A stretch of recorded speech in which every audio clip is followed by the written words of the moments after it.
All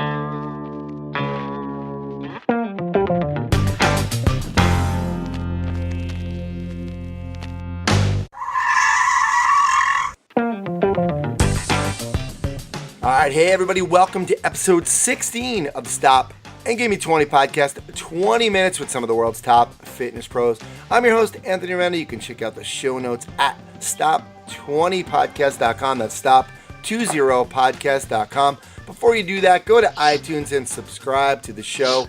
I know I've been saying that a lot lately, but getting a lot of great feedback for the show. But the ratings and the reviews on iTunes really help us out, get us out there to some people that might not know about the show. All right, today I have on Nick Winkelman, and Nick is the head of athletic performance and science for the Irish Rugby Football Union. He's a former athletes performance and exos performance coach. He was also the director of education there, and that's where I got to know him. I attended the second mentorship, and he pretty much did the whole mentorship on his own, and that started our relationship, which led to our partnership on the Strength Coach podcast, where Nick did the Art of Coaching segment. So Nick, thanks so much for coming on today. Ant, it's an honor to be on again. You know, it's funny because you're a hard man to get in touch with these days. You're running around, so I'm so glad. the time change doesn't help. It doesn't help, exactly. All right, well, Nick, let's start out. What's your story? What's that? What was that spark that led you into the your fitness lifestyle? Yeah, that's one thing I love about our industry. I feel so many people that I meet have a very high definition story, and I guess in that vein, I'm no different. So my story really probably starts back when I was 16. I was a multi-sport athlete, but something inside of me seemed to have, if you would, a disconnect with how I looked on the outside. And so it was very much so initially. I felt that the way I physically looked did not align with how I physically felt. And even though I was playing multiple sports and by all accounts eating well, I was just not as lean or as fit as I'd like to be, on top of, if you would, the sport readiness for basketball and football. So at that age, I was lifting weights 4 times a week. One of my heroes in high school was a guy named Rudy.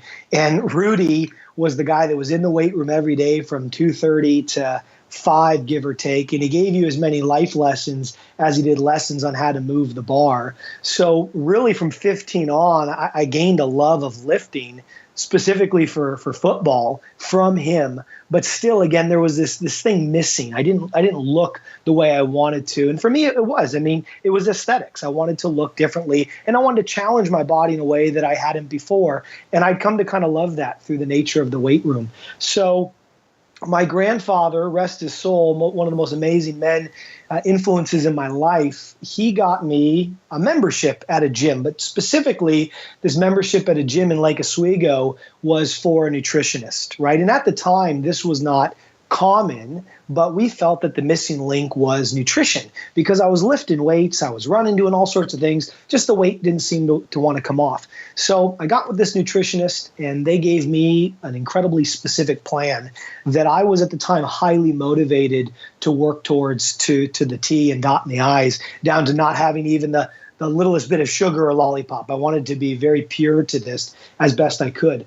So interestingly enough, I started this diet on top of a rigorous workout schedule end of my sophomore year in high school, and entered that through the summer, which was me preparing for summer football and summer conditioning.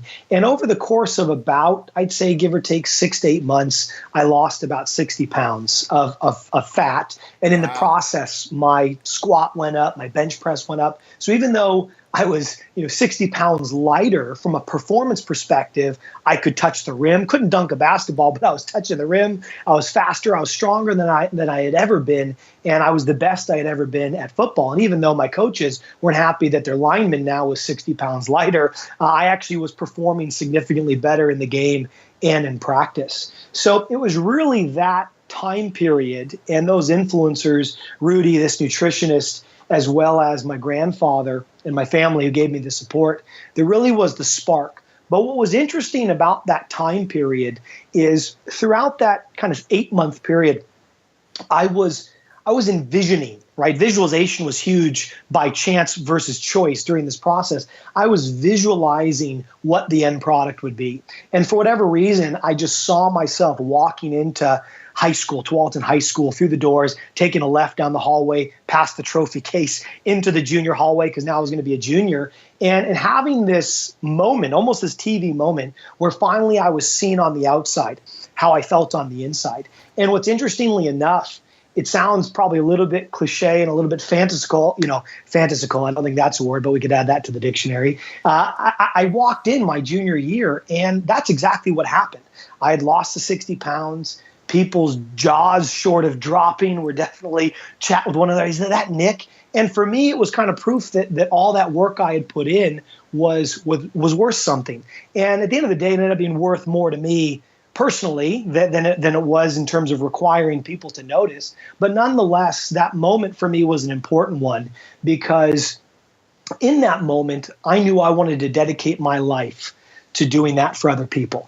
And what I mean by that is not that I necessarily want to dedicate my life to helping people lose weight. It just so happened it got me into the strength conditioning fitness industry, but rather I wanted to help people achieve their goals. I want to help people do something that is personally meaningful to them and gets them to achieve a new normal and do something that's well outside their comfort zone, but nonetheless something that's critically important to them as a person. And for me, that moment solidified that I would dedicate the rest of my life to helping people achieve their dreams. And it just so happened I decided to attack that through the field of fitness and strength conditioning. Very cool. That's incredible. I mean, one thing I think about you too is that as a coach, you have a lot of empathy, and I noticed that right away. And I think I always say it's always interesting to hear the coach's perspective, the former athlete's perspective who became a coach.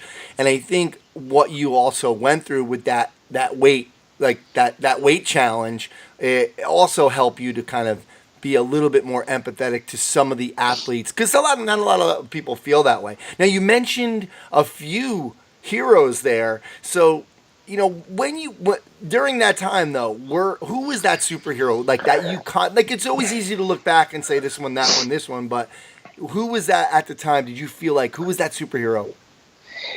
At that age, mom and dad, absolutely. And they were legitimate for me. They were such rocks.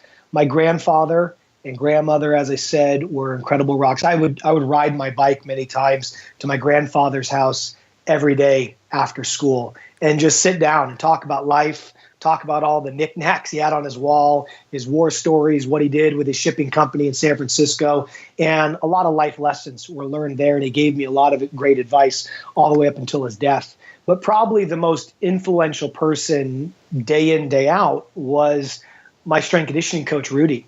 And even as of just 5 years ago, I went and visited Rudy at the Tualatin High School weight room. He works in Costco during the day, and then he is basically the weight room attendant at night, and just biceps the size of frickin' wheel wells. I mean, just the biggest guy, shaved head, originally from Hawaii. Talk about empathy, but balancing empathy with honesty. And he would tell you exactly what you needed to hear, whether or not you wanted to hear it, both in life and how you needed to handle yourself in the weight room. He was the guy that taught everyone etiquette, how to dress, how to handle themselves, how to shave, right? He was the infamous storyteller, and everyone wanted to be around him. He was an amazing person. And for me, as vivid as the day is right now, I can see his face, I can hear his voice, and I feel his impact. So Rudy, at that age, I just can't say enough good things. And every time I've seen him, I've given him a big hug, and I thanked him. And I think I'm one of many people that do that. He truly is a leader in this world, and one that's an unsung hero in many cases. But to those that know him, he absolutely falls in that hero category. Yeah, I was going to say, I love the fact that you said he worked in Costco during the day, and it's just something like we need more Rudies just to do this full time. So we do. It was just a passion. It was just a passion for him. Yeah. Purely. Great stuff. Nick, who are you looking up to now? Who's that person that maybe is doing some great things? I know because you read so much. You've been around so many amazing people. Who do you look up to? Gosh, I mean, that's a tough question. And I think for me, when I look back over the last 10 years, how can I not look up to all of my fellow colleagues in leadership at Exos, and specifically, obviously, Mark Verstegen, Jeff Sassone, and Craig Friedman, and the likes of Joe Gomes and Luke Richardson. All of these incredible leaders and coaches at Exos groomed me in this to this phase of my life, and I am indebted to them in that phase in the same way I am Rudy from when I was in high school. At this point, it's hard to say that I have any one person that I look up to, because, to your point, I do read a diversity of texts and various research, and I'm constantly looking around at people that are doing great things. I'm just inspired by individuals that are doing great work that's unselfish and very much so built upon passion and purpose. So I would probably say the name of the person, to be honest with you, and this might come up again, that is currently ringing in my head. And the reason it is this person has already changed my life, is a guy named Cal Newport. He wrote a book called Deep Work. And this is probably, and this is honestly the first time I've ever read what categorically is a self-help book. And I have, down to listening to it, rereading it, taking notes and taking notes on the notes, I'm going to fully integrate his approach into my life. Because in reading the book, I finally felt that someone was capturing what I've been struggling with professionally, and managing my time and managing my energy and family and work outside of work, if we talk about writing and whatnot. So to see someone like that be able to write that book, have the book be a testament to something he has already done, and then bring science to back it up and put it into a narrative that's interesting to read over and over again, and something that I have felt is probably the easiest transition from the text on the page to an actual life strategy. Right now, he's my present day hero. And if I was to meet him, I'd thank him, because what he's written for me is just what I needed at this point in my life. That's interesting, because I literally just yesterday, the first time I heard, somebody had asked on Facebook about recommendations for books, and somebody had written Deep Work. So I'm going to have to get that. I'm on a plane tomorrow. So, excuse me, I'm going to have to start listening to that one. Love it. And I'm sure one of my questions was going to be, because you've recommended so many books to the Strength Coach podcast listeners that was going to be like, Nick, tell us about a book that you feel everybody should be reading. That must have been it, huh?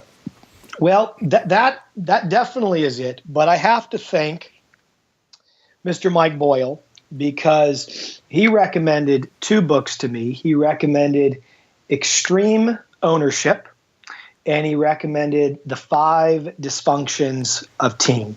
And I am about halfway through Extreme Ownership, and I finished 5 Dysfunctions of Team. And for anyone that is in a leadership role, but even if someone is within a team, and even if they're not necessarily the leader, they're a leader of one, they're a leader themselves, the 5 Dysfunctions of a Team was just a phenomenal book, and it caught me off guard in a good way, in that the way it's written, it conveys all of its principles through a story. So on one hand, it's fiction. On the other hand, it's nonfiction. And I just thought it was such an interesting way for a book to be written. And actually, that book has inspired the way that I'm going to approach my Perform Better presentations this year as well. Love it. Awesome.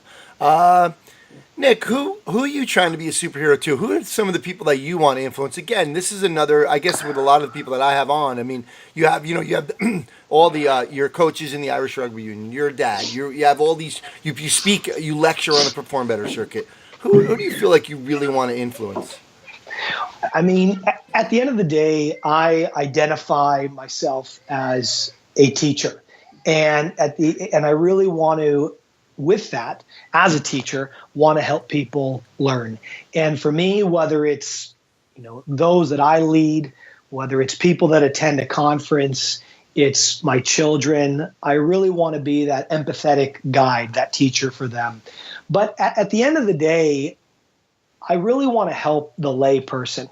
I want to help the masses. I want my impact to be as broad and as meaningful as possible within the scope of what I want to share with the world.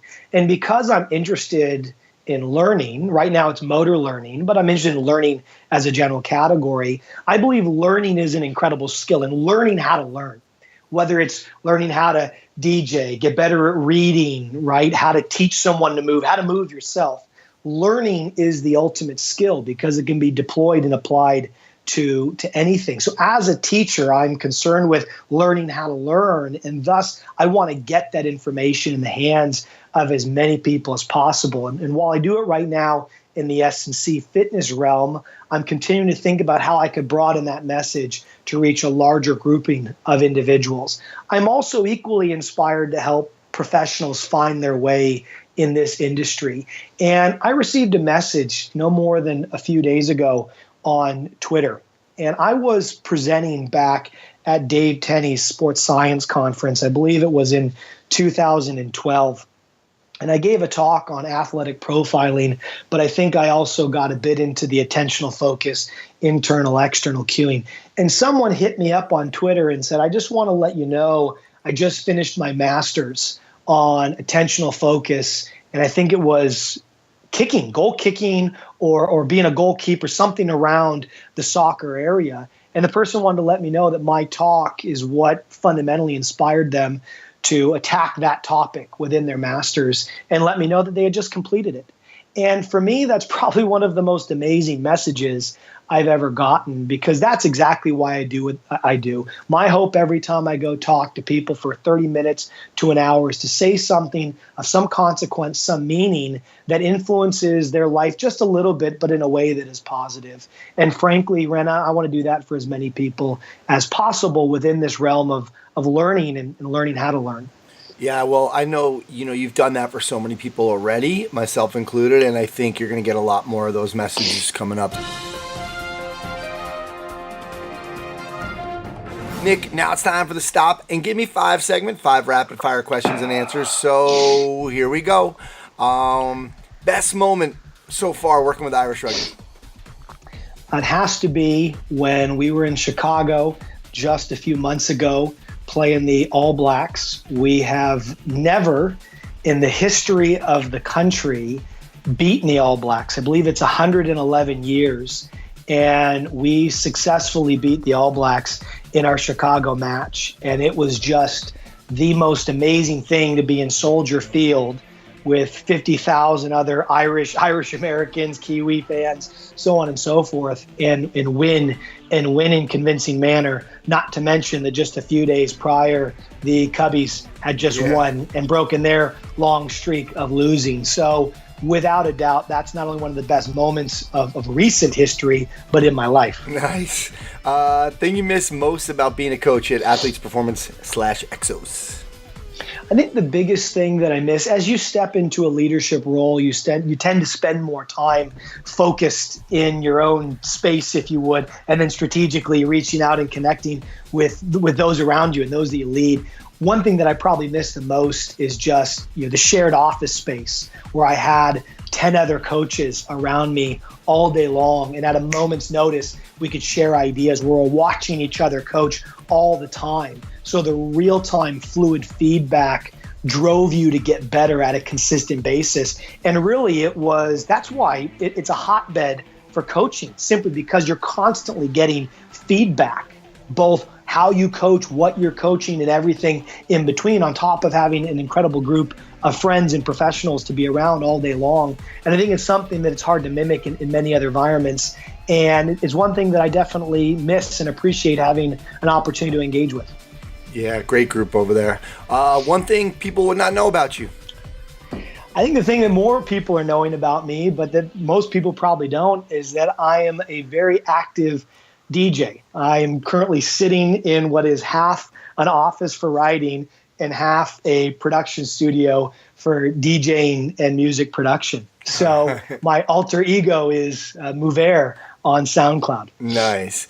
Desert Island, you can only bring one book about the coaching, mindset, motor learning space. What is it? Gosh, I mean, you told me you were going to ask this, and I've been thinking about it since we started talking.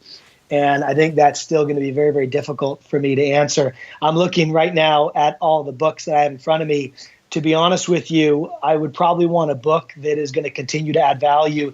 And I haven't read it, so it's probably a poor choice, but it's one that's been recommended time and time again for its value. So it would probably be Henry David Thoreau Walden, or one of his other famous writings. I think he's one of the great thinkers of our time and imparts wisdom over and over again. So probably something in that category. All right. You can have a Guinness, and only because you're in Dublin right now. With anyone living or dead, who is it? I think for me, it would have to be probably Charles Darwin. And simply because I think what he's contributed around how things develop and how we evolve and develop over time is so important to me as a person. And I feel that concept is so present in what I'm studying and how my views of the world are evolving, right? No pun intended. So I think probably Charles Darwin is who I'd want to talk to. Love it. Nick, let's finish up with, you get a minute for, what's the letter to your younger self, to young Nick? It's such an interesting question because I think the idea behind the question is that you're going to give yourself advice, is that you're going to tell yourself to do something different. And in my case, I wouldn't want to change anything. I wouldn't want to change anything that I did, but I would want to change what I thought about what I was doing while I was doing it. Because I can reflect back to being young and having levels of professional anxiety that I think are probably a custom and normal for those of us that wake up with a touch more passion than others day in, day out. And I always felt like I wasn't doing enough. I very rarely gave myself credit. I didn't give myself enough free time just to decompress, step back, see the world for what it was, the forest for the trees, whatever cliche or analogy you want to use. So I think the number one piece of advice I would give myself is to take a breath, take time to reflect on what you're doing, take time to enjoy the success while you are pushing towards the next success. But just, I capture it in one word, be patient, because you cannot speed up the learning process. Right? You have to, experience is the number one teacher. You know, the environment is the first teacher you meet when you're born, and it's the last one you meet when you die. And at the end of the day, experience is key, and patience is important to take on those experiences. So I would simply have told myself to be a bit more patient, take a deep breath.